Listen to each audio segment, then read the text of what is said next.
शीला प्रभुपाद की।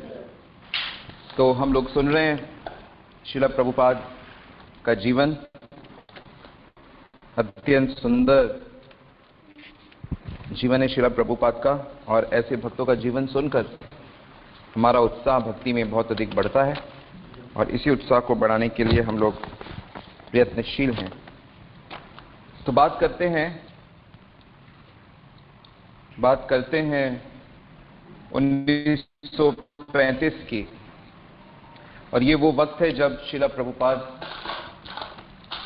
मुंबई में रहते थे और वहां पर भक्तों के साथ मिलकर मुंबई मंदिर बनाने की चेष्टा कर रहे थे, मठ बनाने की चेष्टा कर रहे थे। तो उस समय सौभाग्य से भक्ति सिद्धांत सरस्वती भी मुंबई आ गए और अपने गुरु को वहां पर देखकर अबे बहुत प्रसन्न हुए और सारंग महाराज जो अभय को बहुत पसंद करते थे, उन्होंने गुरु को कहा कि हमारे इस प्रयास में अभय का बहुत बड़ा हाथ है, क्योंकि उन्होंने जमीन तैयार कर ली थी और मठ का शिलान्यास हो रहा था और अभय का गुणगान किया। तो भक्ति सिद्धांत सरस्वती महाराज ने कहा नहीं, अभी ये क्या करेंगे भविष्य में ये आप देखना, ये स्वयं ही हर चीज की व्यवस्था कर लेंगे।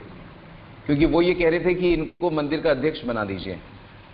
सारंग महाराज कह रहे थे कि इनको मंदिर का अध्यक्ष बना दें और ये बाहर क्यों रहते हैं, ये भीतर में रहें बुल्ली, जैसे गुरु महाराज भी भक्तों को कहते हैं ना, इस्कॉन में आ जाओ बुल्ली। तो उन्होंने कहा नहीं नहीं, इनको ये जहाँ पे है इनको रहने दीजिए। भक्ति सिद्धांत सरस्वती का ने कहा और सही समय पे ये सारी सेवाएं व्यवस्थाएं अपने आप ही।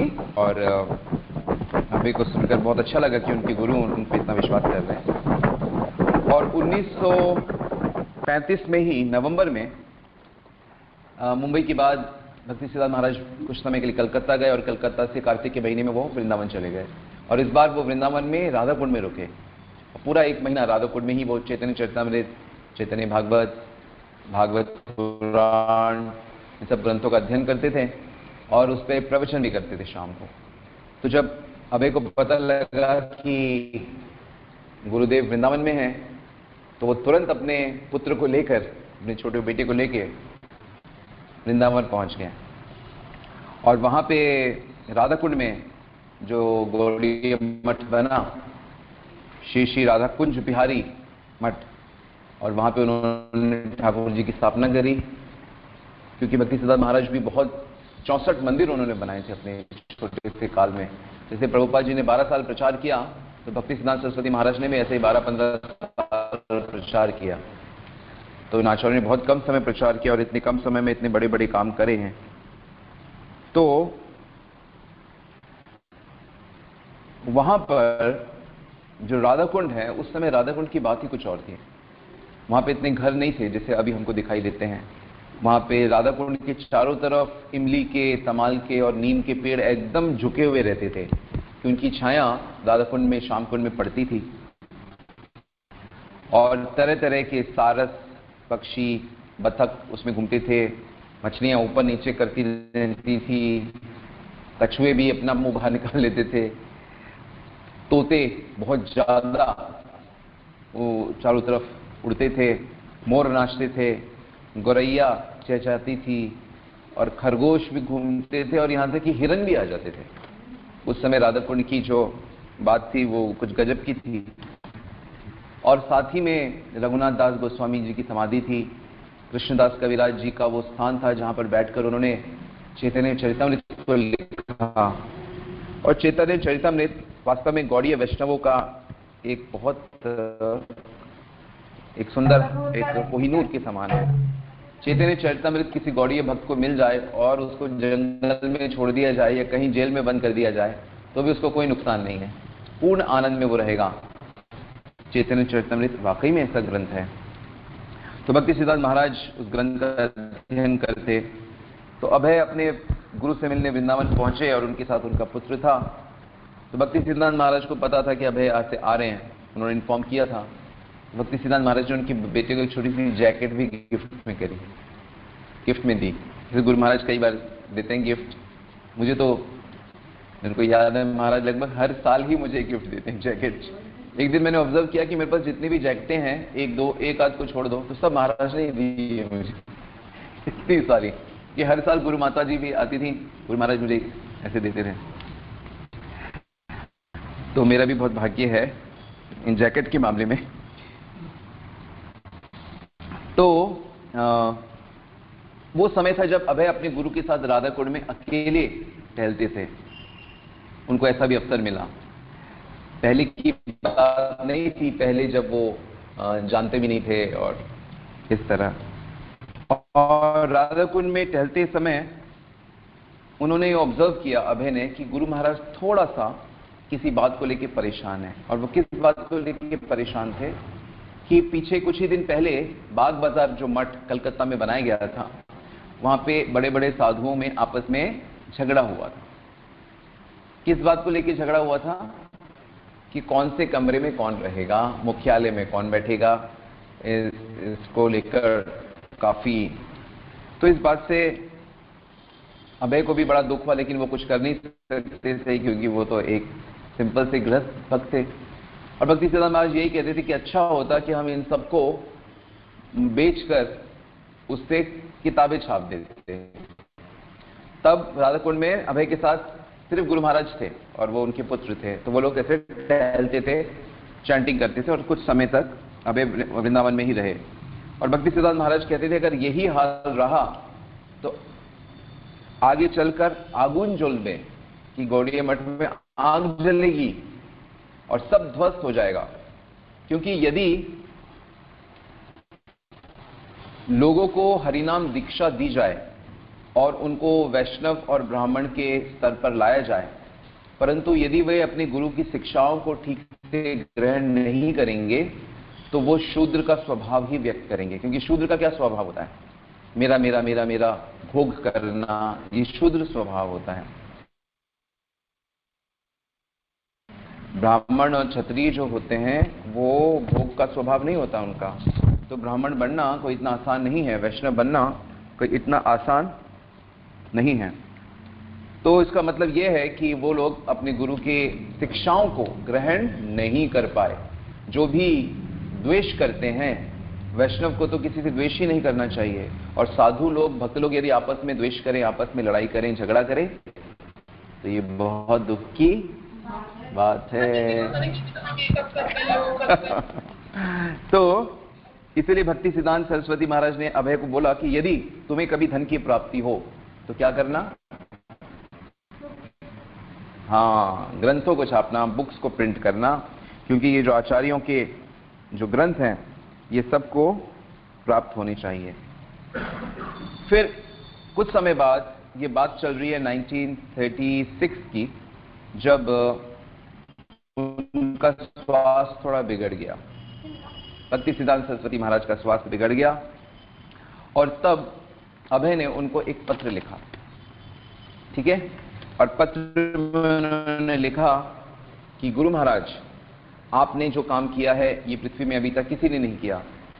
चैतन्य महाप्रभु की शिक्षाओं को आपने जैसा हम लोगों को समझाया है, यह जगत के सामने रखा है, और उनका बहुत गुणगान किया। और आपके तो बहुत बड़े बड़े शिष्य हैं, सन्यासी हैं, ब्रह्मचारी हैं, अपने जीवन को पूरी तरह से लगाने वाले हैं। लेकिन मैं एक गृहस्थ भक्त हूं। हाँ, मैंने थोड़ा बहुत मंदिर की सेवा के लिए अनुदान दिया है। 1936 थोड़ा सा अनुदान दिया है। लेकिन गुरु महाराज, मैं आपसे ये पत्र मैं आपको इसलिए लिख रहा हूं कि मैं आपसे साफ साफ जानना चाहता हूं, क्या कोई विशेष सेवा है जो मैं आपके लिए कर सकता हूं? क्या कोई विशेष सेवा है जो मैं आपके लिए कर सकता हूं? तो बिल्कुल ये है गुरु और शिष्य का संबंध, कि गुरु के सामने शिष्य अपना हृदय खोल के रखता है कि मैं आपके लिए क्या करूं, और गुरु भी बिल्कुल निसंकोच होके उन्हें आदेश दे। तो यदि कोई शिष्य अपने गुरु का इतना हृदय जीत ले कि मैं आपके लिए क्या करूं, हम जो बताएंगे हम करेंगे, तो ये वास्तव में वो संबंध अच्छे से स्थापित हो गया है। तो कुछ महीने तक तो महाराज की तबीयत खराब रही, लेकिन एक दिन लेटर आ गया। भक्ति सिद्धांत महाराज ने लेटर लिखा और उस लेटर में उन्होंने लिखा कि तुम पढ़े लिखे हो, समझदार हो और चैतन्य महाप्रभु की शिक्षाओं को बहुत अच्छे से समझते हो, तो मेरी ये इच्छा है कि तुम अंग्रेजी के एक महान प्रचारक बनो और अंग्रेजी भाषा में चैतन्य महाप्रभु की शिक्षाओं को जगत के सामने रखो। बड़े बड़े जो भगवान को जानने के जो जिज्ञासु हैं उन सबको इसकी नॉलेज दो। तब अभय को वो बात याद आ गई। कौन सी बात याद आई? पुरानी बात याद आई कि जब पहली बार मैं अपने गुरु महाराज से मिला था, तब सबसे देखते ही उन्होंने क्या कहा था? हाँ, तुम पढ़े लिखे लड़के हो, तुम्हें चैतन्य महाप्रभु की शिक्षाओं का अंग्रेजी में प्रचार करना चाहिए। तो वही शिक्षा, वही पहली शिक्षा और वही अंतिम शिक्षा।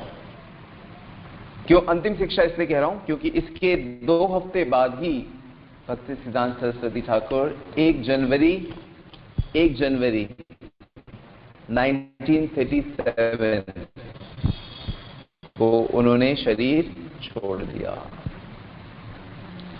तो लेकिन जाने के 2 हफ्ते पहले ही अभय को ये लेटर मिला और उस लेटर अभय बहुत दुखी हुए, लेकिन वो जानते थे कि सिद्धांत क्या है, जो भी आए उन्हें जाना पड़ेगा। और भक्ति सिद्धांत महाराज ने जाने से पहले भी भक्तों के लिए काफी सुंदर संदेश लिखा था, जिसकी चर्चा हम आगे करेंगे। और अभय ने वो लेटर बार बार पढ़ने लगे। उस लेटर को प्राणों से भी प्रिय उनका बन गया और ये उनके लिए, हालांकि मठ में फिर उसके बाद बहुत दिक्कतें भी आई, काफी डिवाइड हो गया 3 भागों में। बड़े बड़े साधुओं की आपस में बनी नहीं और ये देखकर अभय को भी बहुत कष्ट हुआ। और उनकी गुरु की जो शिक्षाएं थी उनको उन्होंने अपने हृदय से बांध लिया और जाने से पहले गुरु ने उनको इतनी महत्वपूर्ण शिक्षा दे दी कि उनको क्या करना है। तो शिष्य के लिए काफी है कि गुरु की जो शिक्षा है वो उनको पता लग जाए, आदेश उनको पता लग जाए और उसके सहारे ही वो आगे बढ़ता है। और इसीलिए कहा जाता है कि गुरु का वपु जब साथ नहीं भी रहता है तो भी शिष्य के हृदय में उनकी वाणी रहती है, उनके आदेश रहते हैं, जिसके सहारे वो अपनी भक्ति की रक्षा करता है और आगे बढ़ता है। तो इस प्रकार भक्ति सिद्धांत महाराज अभय को छोड़कर, भक्तों को छोड़कर अभय लिखते हैं, भक्ति प्रभुपाद लिखते हैं कि मेरे गुरु महाराज इस ब्रह्मांड को छोड़कर कृष्ण उन्हें शायद किसी दूसरे ब्रह्मांड में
ठीक है, तो आज के इसमें से किसी का कोई सवाल है तो आप पूछ सकते हैं। हरे कृष्णा प्रभु जी, धन्यवाद, प्रणाम। प्रभु जी, लास्ट के 5-7 मिनट आपकी वॉइस बहुत ब्रेक हो रही थी, बहुत रुक रुक के आ रही थी।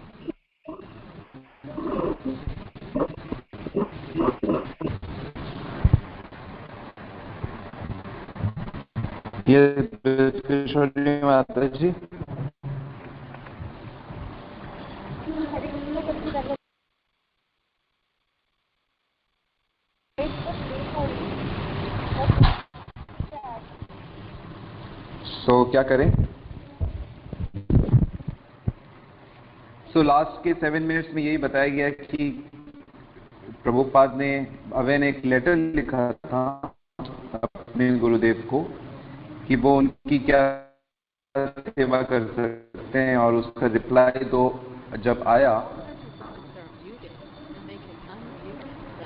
तो उस लेटर में ये लिखा था कि आप अंग्रेजी भाषा में चैतन्य महाप्रभु की शिक्षाओं का प्रचार यदि करेंगे तो ये हम इस मिशन की बहुत बड़ी सेवा होगी। तो वो वही आदेश पहला भी था जब 1922 में वो मिले थे, और वही आदेश आखिरी भी था। तो वो उस आदेश को उन्होंने अपने हृदय से लगाया और श्रीला प्रभुपाद ने अपने गुरु की आज्ञा को पूरा किया उनके आशीर्वाद से, और सारे जगत को इससे बहुत लाभ हुआ। Okay, thank you Prabhu ji, thank you. Hare Krishna. तो किसी का कोई और प्रश्न?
तो अब देखिए, हम लोग भक्ति समय सिंधु की चर्चा कर रहे हैं, और यहाँ पे जो सिद्धांत डिस्कस किया जा रहा है वो ये है कि हर वस्तु कृष्ण की है, हर चीज। भूमि अपो नलो वायु कम अन्न बुद्धि बचा, बचा क्या? कुछ नहीं बचा। पूरा भौतिक जगत इसमें बोल दिया। भौतिक जगत में कुछ भी है, मन, इंद्रियां, हर चीज, तो ये श्री कृष्ण का है। अब आपको पता है कि भौतिक जगत से हमारा संबंध कर्म का है, तो हम लोग को कर्म करने ही नहीं है, हमें कर्म नहीं करना है, हमें भक्ति करनी है, क्योंकि हमें भौतिक जगत को भगवान से अलग नहीं समझना है। ठीक है, शुरू शुरू में ये बात समझाई जाती है कि आध्यात्मिक जगत, भौतिक जगत, भगवान, जीव, आत्मा, ये सब है, लेकिन जब थोड़ा सा एडवांस हो जाएंगे, दीक्षित हो गए, जैसे प्रचारक बन गए हैं, तो अब आपको ये समझना है कि सभी चीजें जो भगवान की हैं वो आध्यात्मिक ही हैं, और उन सब चीजों को भगवान की सेवा में जब तक लगाएं, जब जैसे ही कोई वस्तु भगवान की सेवा में लगती, वो आध्यात्मिक बन जाता है। हर वस्तु, हर व्यक्ति, ठीक है। तो ये ही गौड़ीय वेदांत दर्शन है। यहां पे वस्तुओं का त्याग नहीं किया जाता। हाँ, अगर आप अभी उतने एक्सपर्ट नहीं हो कि विष को पान कर सको शिव जी के जैसे, तो अगर आप भौतिक एनर्जी को डील नहीं कर पा रहे, तो वो उसको अपने गुरु के हैंड ओवर कर दो। जितना वो आदेश दें आपको, उतने में काम करो।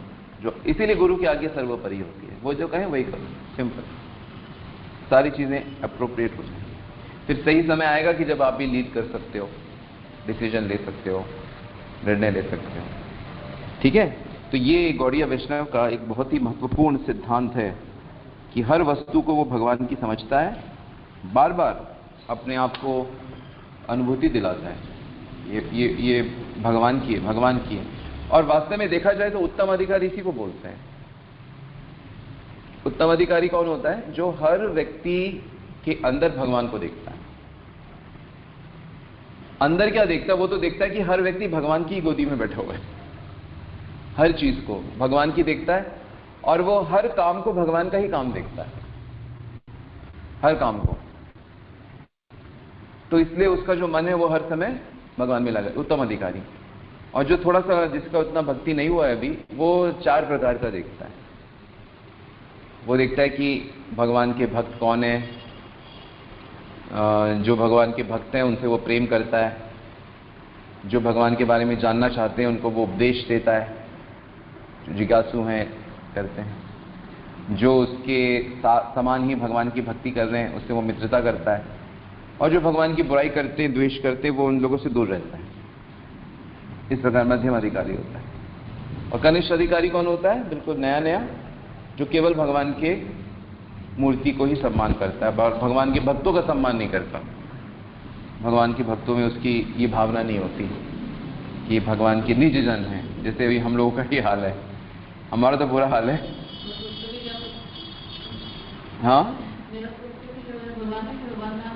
हाँ, तो सब लोगों को इम्प्रूव करना है। इसीलिए मैंने ये बोला कि 7:15 पे पहुंच जाओ। ये तो रहेगा कि हाँ ठाकुर जी का, जब हम ध्यान नहीं देते ना, तो वो हमारी चेतना डाउन जा रही है। ठीक है, हो रहा है, होने दो। तो कैसे होने दे?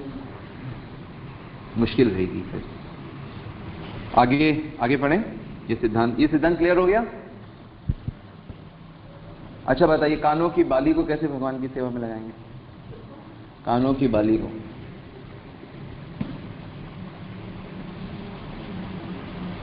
हर वस्तु को भगवान की सेवा में लगाना है।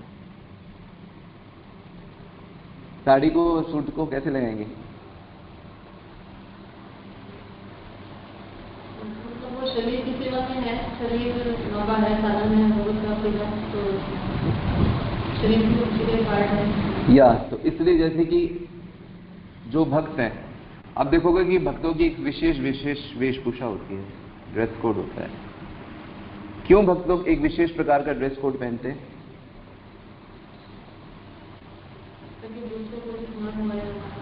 हाँ, जैसे हम लोगों को धोती कुर्ता क्यों पहनना है?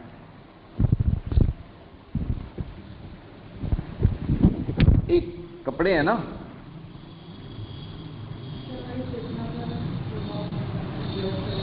भक्तों को एक पर्टिकुलर टाइप से कपड़े पहनने चाहिए, एक पर्टिकुलर टाइप से तिलक लगाना चाहिए, एक पर्टिकुलर टाइप का आचरण करना चाहिए, है ना। तो हर चीज आपने अपने कपड़ों को भगवान की सेवा में नहीं लगाया, इसका मतलब अभी तक हर चीज को जब तक भगवान की सेवा में नहीं लगाएंगे, कोशिश नहीं करेंगे, कोशिश ही करनी है आपने, लगाना नहीं है, कोशिश करनी है। वो जो प्रयास है ना कोशिश का, उसी से प्यूरिफिकेशन हो जाएगा आपका। तो बुद्धि में ये बात समझ में आनी पाएगी, नहीं मेरे को 24 आवर्स भगवान की सेवा करनी है, क्योंकि अभी भी जड़ तत्व हावी रहता है भक्तों को। भक्तों को यही तो पार करना होता है, क्योंकि जड़ चेतना को पार करने के लिए ही आध्यात्मिक शक्ति की जरूरत होती है। हम लोगों के जो हमारा जेल है वो ये पृथ्वी नहीं है। अब सोचो नहीं, ये पृथ्वी हमारा जेल है, पृथ्वी हमारी जेल नहीं है। चेतना जो है कृष्ण की तरफ नहीं जाने वाली जो समझ है ना, वो है हमारी जेल। क्वालिटी ऑफ माइंड हमारी जेल है।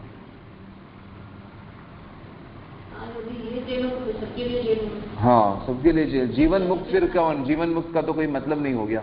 जीवन मुक्त भी पृथ्वी पे ही रहते हैं।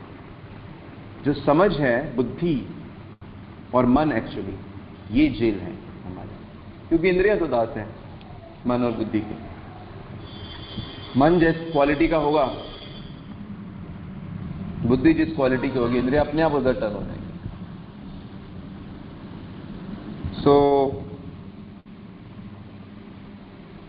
हाँ, तो कैसे लगाएंगे एक एक करके धीरे धीरे? ड्रेस की बात करते हैं, कपड़ों को कैसे लगाएंगे?